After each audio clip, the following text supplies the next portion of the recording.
Zamonaviy ta'lim jarayoni, yangi pet texnologiyalar va innovatsion usullar, o'qituvchilar, o'quvchilar fikri. Bular ta'lim va taraqqiyot eshittirishida.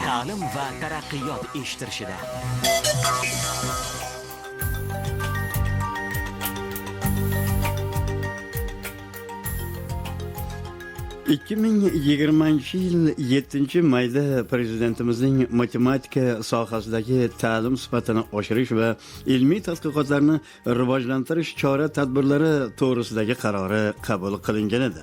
Matematika ilm fanini yangi sifat bosqichiga olib chiqish uchun ushbu sohada ta'lim sifatini oshirish va ilmiy tadqiqotlar samaradorligini oshirishga qaratilgan qator kompleks chora-tadbirlari amalga oshirilib kelinyapti. Lekin bugun ham matematikani murakkab fan deb biladigan, uni qiyinchilik bilan o'zlashtiradigan yoki umuman bu fanga qiziqmaydigan o'quvchilar bor afsuski. Buning asosiy manbai 5-sinfdan boshlab o'tilayotgan matematik mavzular hayotdan ancha uzoq bo'lgan. O'qituvchi o'quvchini bu fanga qiziqtira olmagan. Darsning hayotiy misollar bilan o'tilishi fanga bo'lgan qiziqishni oshiradi. Birgina misol, Lobachevskiy geometriyasiga asoslangan GPS navigator tizimi transportning optimal harakatini aniq ta'minlab beradi. Markov zanjirlariga asoslanib qurilgan Google qidiruv dasturi insoniyat uchun katta imkoniyatlar yaratish bilan birga dastur ijodkorlariga har daqiqada $37,000 daromad keltirmoqda. Yana matematika qonunlariga asoslanuvchi kriptografiya axborotni kodlab, begonalardan sir saqlash uchun ishlatilishi haqida va tibbiyot sohasida lazer bilan davolash rivojlanib ketganligi, bemor insonning buyragidagi toshni lazer orqali maydaladigan tibbiy asbob ellipsning geometrik xossalariga asoslanganligini ham oddiy misollar orqali tushuntirish bolalarning bu fanga qiziqishini yanada kuchaytirishi shubhasiz. Chirchiq davlat pedagogika universiteti matematika va informatika fakulteti dekani Dilfuza Mahmudova hamda informatika o'qitish metodikasi kafedrasi mudiri Gulshod Yo'ldosheva bilan mavzu yuzasidan bo'lib o'tgan suhbatni e'tiboringizga havola etamiz. Assalomu alaykum, xush kelibsiz Dilfuza opa. Ma'lumki, oliy ta'lim tizimiga berilayotgan e'tiborda yildan yilga naqadar yuksalib borayotganligini ko'rib guvohi bo'lib turibmiz. Bugun Chirchiq davlat pedagogika universitetida qay tarzda islohotlar amalga oshirilyapti? Bugungi kunda Chirchiq davlat pedagogika universitetida xususan matematika va informatika fakultetiga e'tibor qaratadigan bo'lsak, prezidentimizning qarori va universitetimiz rektorining bergan topshirig'iga asosan bugungi kunda biz xalqaro o'qituvchi tayyorlash dasturini yo'lga qo'yganmiz. Har bitta kurslarimizda hamma fanlar to'liq ingliz tilida o'tiladigan guruhlar tashkil qilganmiz. Guruhlarimizda minimal soni 10 tadan maksimal 15 tagacha boradi. O'qituvchilarimizni hammasi ilmiy salohiyatli, har bitta fan to'liq ingliz tilida o'tiladi. Talabalarimiz ham hammasini sertifikatlari bor. Kamida B2 sertifikatiga ega. Ular kelajakda Chirchiq davlat pedagogika universitetini bitirgandan so'ng xalqaro miqyosda o'qituvchi bo'lib yetishadi. Bu birinchi hozir oldimizga qo'ygan asosiy maqsadlardan biri hozir bugungi kunda shu. Bu guruhda o'qiyotgan talabalar o'sha xalqaro miqyosda Cambridge dastur asosida darslar tashkil qilingan. Ikkinchi tarafdan ma'naviy, ma'rifiy taraflarimizga e'tibor qaratadigan bo'lsak, bunda ham bizda talabalar o'rtasida o'sha ustoz-shogird tizimi yaxshi yo'lga qo'yilgan, individual ta'lim yo'lga qo'yilgan. Bugungi kunda ko'pchilik oliy ta'lim muassasalaridagi professor o'qituvchilar bizga tashrif buyurganda, mana konferensiyalar tashkil qilyapmiz. Shularga tashrif buyurganda ularning fikrlaridan ma'lum bo'lyaptiki, individual ta'lim yuqori saviyada tashkil qilingan. Har bitta professor o'qituvchini o'zini alohida individual ta'lim bo'yicha grafiki bizda tashkil qilingan. Bu grafiklar ochiq tarzda jadval ko'rinishda o'sha osib qo'yilgan koridorlarimizga talabalar kelib, qaysi o'qituvchiga o'zini qiziqishi bo'lsa, jadvaliga qarab, u jadvalda nimalar bor? Ilmiy faoliyati bor o'qituvchini, qaysi yo'nalish bo'yicha shug'ullanishi, qanaqa darsliklar ustida ishlayotganligi, umuman o'quv uslubidagi hamma faoliyat yoritilgan.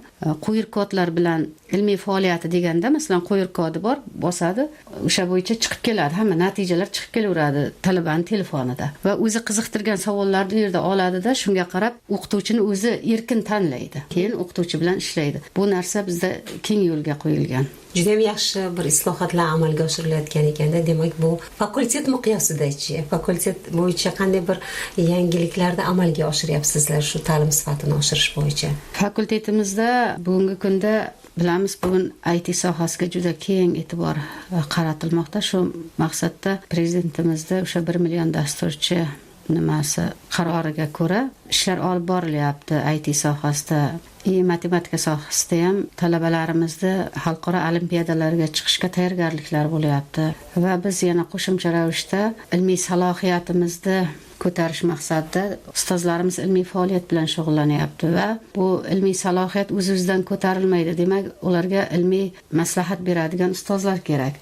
Buni ham yo'lga qo'yish maqsadida tashqi o'rindosh asosida fizika, matematika fanlari doktori, professor ustozlarimizni o'zimizga o'rindosh asosida ishga jalb qilganmiz. Ular hafta davomida o'zini belgilangan kunlarda kelib, ham talabalarimiz, ham ustozlarimiz bilan mashg'ulotlar olib boradi. O'zini ilmiy temalarida O'zbekiston Milliy universitetidan ustozlar jalb qilganmiz. Romanovskiy nomidagi matematika institutidan professor ustozlar bizga jalb qilingan. Shu bilan birgalikda endi bizda yana fakultetimiz, umuman universitetimiz miqyosida shunday tadbir borki, mashhurlar bilan uchrashuv degan. Bunga ham o'sha o'zimizni sohamizda mashhur vakillar bilan uchrashuvlar tashkil qilamiz har oyiga bitta. Bir oyda masalan matematika sohasidagi bo'lsa, ikkinchi oyda IT sohasidagi uchrashuvlar tashkil qilib, o'sha ham talabalarni bu uchrashuvda faqat talaba emas, ham ustozlarga o'sha ilmiy sohaga yo'naltiradigan ilmiy ma'ruzalar bo'lib o'tadi bizda. Qarang, mana yuqorida aytib o'tdingiz, o'qituvchilarni biz saralab taklif etganmiz mana shu talabalarga sifatli ta'lim berish bo'yicha deb aytdingiz. Demak, bu saralangan o'qituvchilarni dars berishi ta'lim sifatini oshishiga yordam beradi-da. Albatta. Ta'lim sohasida ishlaydigan hamma professor o'qituvchilarga ma'lumki, matematika, informatika yo'nalishida asosan foizi ko'proq, boshqa yo'nalishlarda men nima deb aytmoqchi emasman, lekin foizi ko'proq ilmga chanqoq talabalar ko'p bizda. Mana o'qituvchilar orasida bir gap borda, matematika asosiy bo'lgan yo'nalishlarda dars berishga o'qituvchilar qiziqishi baland, chunki u yerda talabani xohishi kuchli-da matematikaga va ilm olishga intilishi kuchli. Xuddi shu narsa bizning universitetimizda bor, fakultetimizda bor. O'sha bizning davrimizda masalan koridordan chekkaga chiqib odob saqlab yo'l berardi-da. Xuddi shu narsa bizda umuman fakultetimiz deb ayta olmayman, universitetimizda shu narsa bor. Bu bugungi kunda tartib, tarbiya masalasi juda og'ir bo'lib ketdi. Lekin universitetimizda shu narsalar bor. Haqiqatan talabalarimiz shunchalik tarbiyali. Tarbiya o'z-o'zidan bo'lmaydi. Ilmi bor, bilimi bor bolalarda tarbiya bo'ladi albatta deb o'ylayman. Matematikadan bilimlari talabalarimiz, mana men o'zim rahbar bo'ladigan bo'lsam, agar birorta o'qituvchi yoqmasa, men o'zim aytib qo'yganman, endi ijtimoiy tarmoqlar orqali talabalar bilan bog'lanamizda, ismini oshkor qilmagan holatda o'qituvchini chaqirib gaplashiladi-da, mabodoki o'qituvchi yoqmasa almashtirib bering, bizga faloncha o'qituvchini qo'yib bering deydi. Talabalar hozir erkin, shunaqa o'qituvchini tanlash imkoniyatini yo'lga qo'yganmiz. Qanchalikki yilning boshida emas bu. Dars o'tganda o'zi talabalar biladi, o'qituvchilar kirishidan shunga qarab talaba tanlaydi bizda doim. Birorta o'qituvchidan e'tiroz bildirilsa, albatta o'qituvchilar almashtirib talabalarni xohishini inobatga olamiz. Lekin biz bundan xursand ham bo'lamiz. Shulardan bilib olamizki, o'qituvchilarimizning saviyasi qanchalik, bilim darajasi va o'qitish metodikasi qanchalik. Biz endi pedagogika universiteti bo'lganimizdan keyin bizda o'qitish metodikamiz kuchli bo'lishi kerak. O'shandan bilamiz. Bu narsa ko'pchilik, nafaqat men rahbar sifatida, oddiy o'qituvchilar ham o'zi o'sha fikrlardan ajratib olishgan bu narsalar. Dilfuza opa, o'sha darslarni bevosita kuzatish imkoniyatiga egamisiz? Xonamda hamma sharoitlar yaratilgan, o'sha kameralar o'rnatilgan, onlayn tarzda har bitta xonani kuzatib o'tiraman. Dars davomida keyin o'qituvchilarimizga ochiq darslar qo'yiladi. Har bir semestrda har bitta o'qituvchi bittadan ochiq dars kamida o'tadi. Bu degani bir o'quv yilida 2 ta ochiq dars o'tib beradi. O'sha ochiq darslarda ham men odatda kamera orqali televizordan onlayn kuzatib boraman. Ovozli hammasi harakatlari bilan ko'riladi. U deyarli har kuni o'qituvchilar dars kuzatiladi. Demak, bu fakultetda hayot jo'shqinligi o'z maromida kechayotibdi, to'g'rimi? Talabalar ruhiyati ham juda baland. O'qituvchi professorlar ham o'sha ishlayotgan, mehnat qilayotgan faoliyatidan juda ham mamnun desak mubolag'a bo'lmaydi, to'g'rimi? Albatta, yana bu yerga qo'shimcha sifatida bitta narsani aytib ketishimiz kerak. Bizdagi matematika va informatika fakulteti bo'lganligi uchun bu yerdagi talabalar matematika bilan informatikani parallel ravishda o'zlashtiradi. Har bir kuchli matematik talabalarimizdan suhbat olib borsangiz, ular dasturlashni ham biladi. Ular ham matematika ham informatika sohasida birday rivojlangan. Bu bizga yana qo'l keladi. Pedagogika universiteti bo'lganligimiz uchun matematika bilan informatikani integratsiyasi